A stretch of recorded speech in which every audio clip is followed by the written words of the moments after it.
Welcome to Gila Belajar Channel.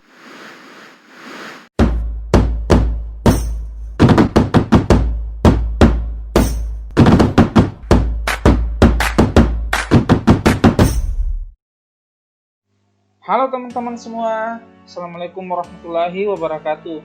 Balik lagi bersama saya di channel Gila Belajar. Nah teman-teman, video kali ini kita tidak akan membahas mengenai grammar atau tata bahasa dalam bahasa Inggris seperti video-video sebelumnya.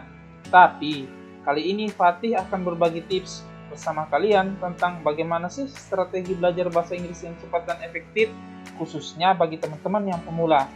Nah, di sini, Fatih akan membagikan 10 tips belajar bahasa Inggris untuk pemula. Dan yang sudah di advance level masih bisa kok pakai tips ini. Nah, mari kita mulai dengan tips yang pertama. Nah, yang pertama adalah niat dan motivasi.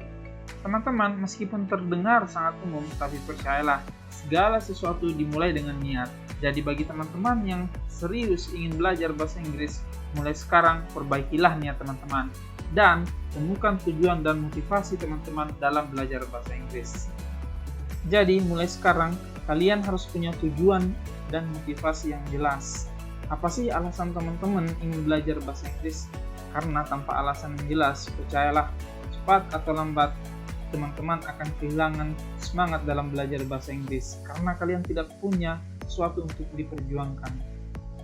Nah, tips yang kedua adalah mulai menghafalkan kata. Teman-teman, dalam belajar bahasa Inggris, hal yang paling utama atau hal yang paling mendasar adalah kata. Karena meskipun teman-teman sudah menguasai seluruh grammar, seluruh tata bahasa dalam bahasa Inggris, tanpa kata atau tanpa word, teman-teman tidak akan bisa berbahasa Inggris. Karena inti dari semua bahasa Indonesia, bahasa Inggris, atau bahasa apapun adalah menghafalkan kata. Nah, jadi teman-teman mulailah untuk menghafalkan kata sehari-hari. Teman-teman bisa memulai dengan membuat target minimal hafalan, misalnya 10 kata dalam sehari, 5 kata dalam sehari, 15 kata dalam sehari. Itu tergantung kemampuan atau daya ingat atau hafalan teman-teman, seberapa banyak kata yang bisa teman-teman hafalkan dalam sehari. Nah, tips yang selanjutnya adalah membaca tulisan atau buku dalam bahasa Inggris. Nah, teman-teman, untuk menambah kosakata teman-teman dalam bahasa Inggris, tidak hanya teman-teman bisa lakukan dengan menghafalkannya seperti tadi, misalnya 5 kata per hari atau 10 kata per hari, tapi masih banyak metode lain yang teman-teman bisa lakukan. Nah, salah satunya adalah dengan membaca tulisan atau buku berbahasa Inggris. Teman-teman bisa mulai dengan tulisan-tulisan sederhana, misalnya dongeng atau buku cerita untuk anak-anak, atau teman-teman yang suka novel bisa membaca novel, teman-teman yang kemudian suka berita bisa mencari berita-berita. Intinya apapun itu, selama tulisan atau buku tersebut berbahasa Inggris, itu menjadi rekomendasi buat teman-teman untuk baca. Nah, ketika teman-teman membaca tulisan atau buku dalam bahasa Inggris, ingatlah untuk mencatat setiap kata baru yang teman-teman temukan. Kemudian tentu carilah artinya dalam kamus yang teman-teman miliki. Dengan begitu, kosakata bahasa Inggris teman-teman bisa bertambah lebih banyak. Kemudian perhatikan dan catatlah setiap frasa atau kata atau kalimat yang menurut teman-teman itu membingungkan. Misalnya kata my head under the water. Kata tersebut sebenarnya secara terjemahan bebasnya adalah kepala saya berada di bawah air. Namun kalimat tersebut juga bisa berupa idiom yang artinya saya sedang sakit. Sehingga ketika teman-teman menemukan kalimat, kata atau frasa yang tidak nyambung dengan kalimat sebelumnya, catatlah kalimat, frasa atau kata tersebut di dalam buku yang teman-teman miliki. Nah, tips yang kelima adalah mendengarkan video atau podcast berbahasa Inggris. Nah, seperti tips yang sebelumnya, yakni membaca tulisan atau buku dalam bahasa Inggris, tips ini juga bisa menambah kosakata teman-teman. Nah, mungkin ada yang bertanya, untuk apa sih kita mendengarkan video atau podcast sedangkan kita tidak mengerti artinya? Teman-teman, percayalah, dengarkan meskipun teman-teman tidak tahu artinya. Kenapa? Karena dengan sering mendengarkan video atau podcast bahasa Inggris, teman-teman yang pertama adalah bisa melatih pendengaran teman-teman dalam bahasa Inggris. karena yang paling sulit dalam bahasa Inggris adalah melatih pendengaran. Teman-teman bisa berbicara bahasa Inggris, teman-teman bisa menghafalkan banyak kata dalam bahasa Inggris, tapi belum tentu teman-teman bisa mengerti apa sih yang orang-orang barat sampaikan, apa sih orang-orang native speaker katakan. Teman-teman akan kesulitan ketika teman-teman tidak membiasakan mendengarkan video atau podcast dalam bahasa Inggris. Selain itu, dengan mendengarkan video atau podcast ini, teman-teman bisa menambah kosakata bahasa Inggris teman-teman. Misalnya kalian mendengarkan satu kata yang aneh, kemudian kalian mencoba mencari arti dari kata tersebut. Dengan begitu, secara otomatis kosakata teman-teman juga akan bertambah. Nah, lakukan mendengarkan video atau podcast tersebut secara bertahap. Jadi kalian tidak harus misalnya langsung mendengarkan video-video IELTS atau video-video TOEFL, atau mungkin langsung menonton film dalam bentuk bahasa Inggris full tanpa subtitle, tanpa arti.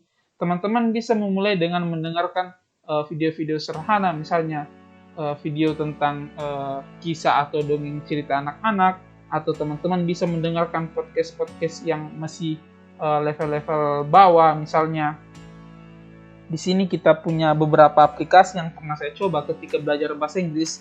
Yang pertama yakni British Council. Nah, teman-teman bisa menggunakan British Council ini bagi teman-teman yang masih pemula, karena kecepatan bicara atau speaking speed dalam British Council ini mesin saya cukup mumpuni lah untuk teman-teman dengarkan bagi yang pemula. Kemudian ada BBC Learning English, atau teman-teman bisa cari yang namanya 6 Minutes English. Nah, aplikasi ini atau podcast ini juga menurut saya meskipun sudah sedikit cepat, tapi materi-materi yang disampaikan masih di tahap-tahap yang cukup bisalah dijangkau bagi teman-teman yang baru belajar bahasa Inggris. Nah, kemudian selanjutnya adalah VOA atau Voice of America. Nah, VOA ini bisa teman-teman gunakan bagi teman-teman yang merasa, wah, bahasa Inggris saya sudah cukup bagus nih, levelnya sudah cukup baik nih, teman-teman bisa mendengarkan VOA.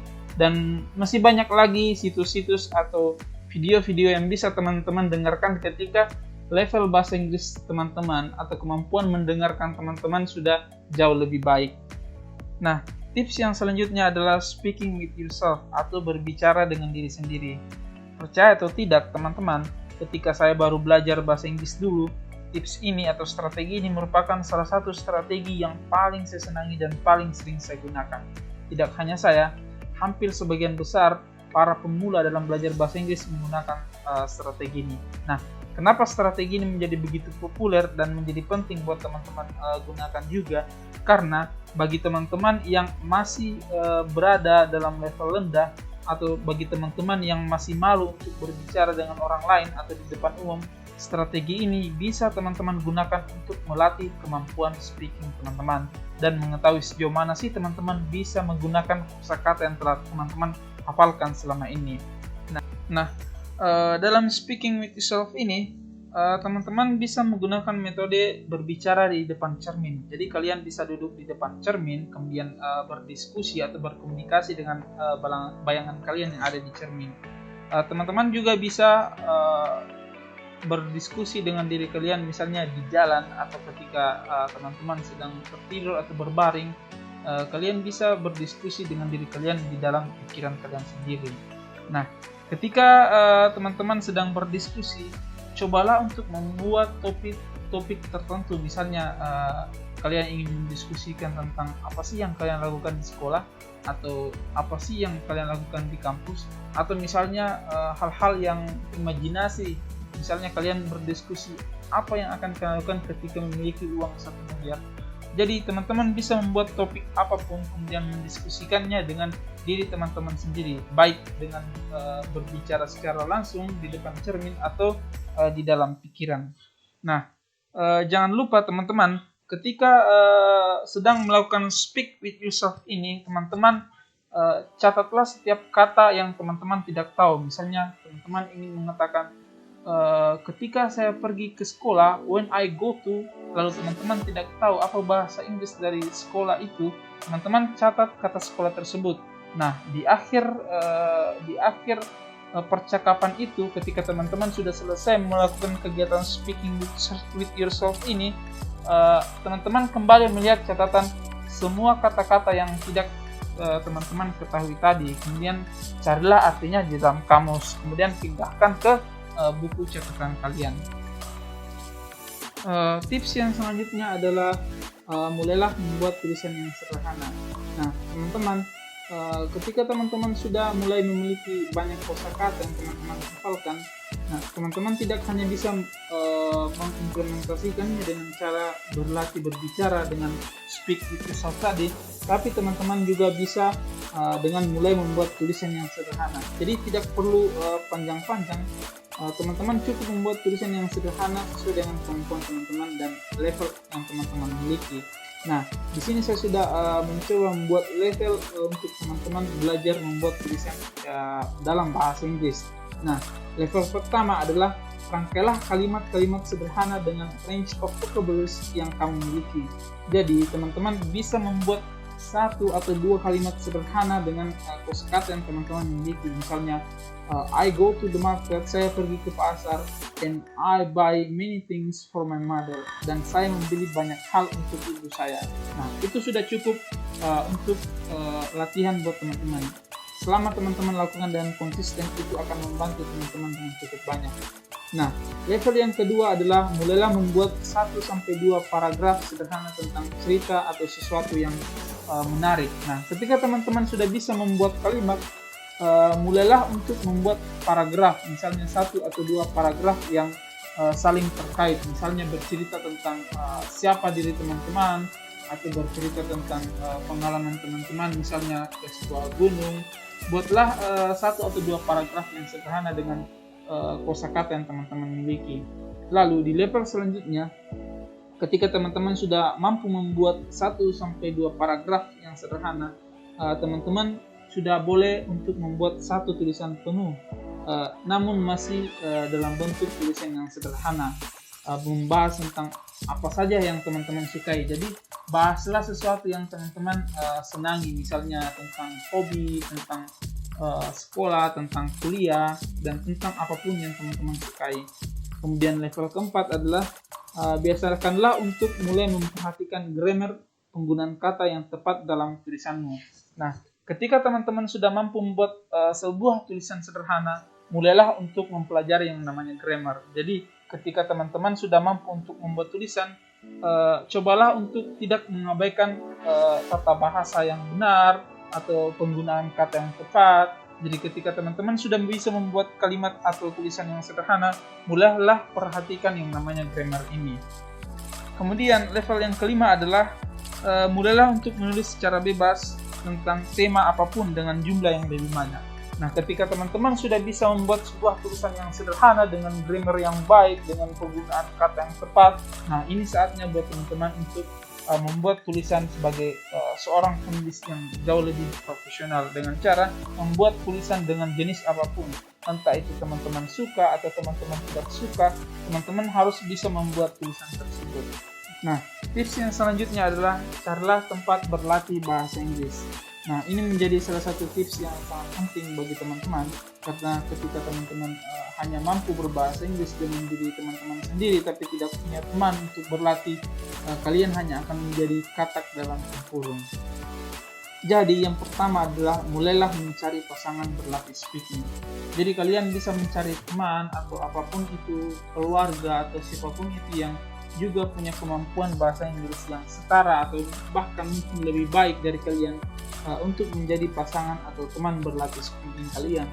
Nah, selanjutnya adalah bergabunglah dengan komunitas bahasa Inggris. Nah, saya yakin teman-teman, baik kalian pelajar ataupun mahasiswa ataupun tinggal di daerah manapun, pasti dalam daerah, sekolah atau kampus tersebut punya yang namanya komunitas bahasa Inggris. Nah, mulailah untuk mencoba bergabung dengan mereka, karena dengan bergabung dengan komunitas bahasa Inggris itu sangat-sangat membantu teman-teman untuk mengimprove, untuk mengembangkan kemampuan speaking dan kemampuan bahasa Inggris teman-teman yang lain. Nah, kemudian yang terakhir adalah manfaatkan aplikasi latihan bahasa Inggris seperti GED, Hello Talk, terutama hello, saya sangat menyarankan atau merekomendasikan teman-teman untuk menggunakan aplikasi Hello ini untuk berlatih bahasa Inggris. Nah, di aplikasi ini teman-teman bisa belajar bahasa Inggris dengan native speaker langsung. Teman-teman bisa punya partner speaking dari India, dari negara-negara yang lain, sehingga aplikasi ini menjadi salah satu yang saya sangat rekomendasikan untuk teman-teman gunakan. Nah, tips yang selanjutnya adalah grammar. Ketika teman-teman sudah punya banyak hafalan tentang kosakata dan teman-teman sudah bisa menulis dalam bahasa Inggris dan sudah bisa berbicara dalam bahasa Inggris meskipun hanya sedikit-sedikit, teman-teman sudah saatnya untuk belajar yang namanya grammar, agar teman-teman ketika berbicara dalam bahasa Inggris atau menulis dengan bahasa Inggris, teman-teman tidak melakukannya dengan asal-asalan. Nah, ada banyak sekali grammar dalam bahasa Inggris yang perlu teman-teman pelajari. Kita tidak akan membahasnya di video kali ini, tapi teman-teman bisa menonton video-video selanjutnya akan membahas lebih lanjut mengenai grammar dalam bahasa Inggris. Atau teman-teman juga bisa membeli buku yang membahas mengenai grammar, atau juga teman-teman bisa mencari materi-materinya di Google atau di internet menggunakan komputer teman-teman sendiri tentunya. Nah, tips yang terakhir adalah bersiap untuk malu dan konsisten. Nah, teman-teman, ketika kalian belajar bahasa Inggris, salah satu konsekuensi yang harus teman-teman hadapi adalah bersiap untuk malu. Karena yakin dan percayalah, ketika kalian belajar bahasa Inggris, kalian akan menghadapi kondisi-kondisi di mana kalian akan merasa sangat malu. Misalnya ketika kalian berbicara atau berkomunikasi dengan orang lain menggunakan bahasa Inggris dan ternyata bahasa Inggris kalian betul-betul hancur atau sangat jauh dari harapan teman-teman, atau ketika teman-teman menulis atau mendengarkan dan ternyata teman-teman apa yang kalian tulis dan apa yang kalian dengarkan sangat keliru. Jadi ketika belajar bahasa Inggris, bersiaplah untuk malu. Kemudian yang terakhir adalah konsisten. Apapun itu yang teman-teman lakukan, entah itu belajar bahasa Inggris atau hal lain yang teman-teman lakukan, konsisten ini merupakan kunci dari semuanya. Ketika teman-teman tidak konsisten, percayalah, teman-teman tidak akan bisa menggapai apa yang teman-teman ingin lakukan, termasuk bahasa Inggris ini. Jadi ketika teman-teman tidak konsisten, tidak berjuang dengan sungguh-sungguh untuk mempelajari bahasa Inggris ini, percayalah, teman-teman tidak akan sampai pada titik di mana teman-teman bisa berbahasa Inggris dengan baik. Jadi, itulah tadi pembahasan mengenai 10 tips bagi teman-teman yang baru belajar bahasa Inggris, yang saya harap semoga bisa membantu teman-teman untuk bisa belajar bahasa Inggris lebih baik.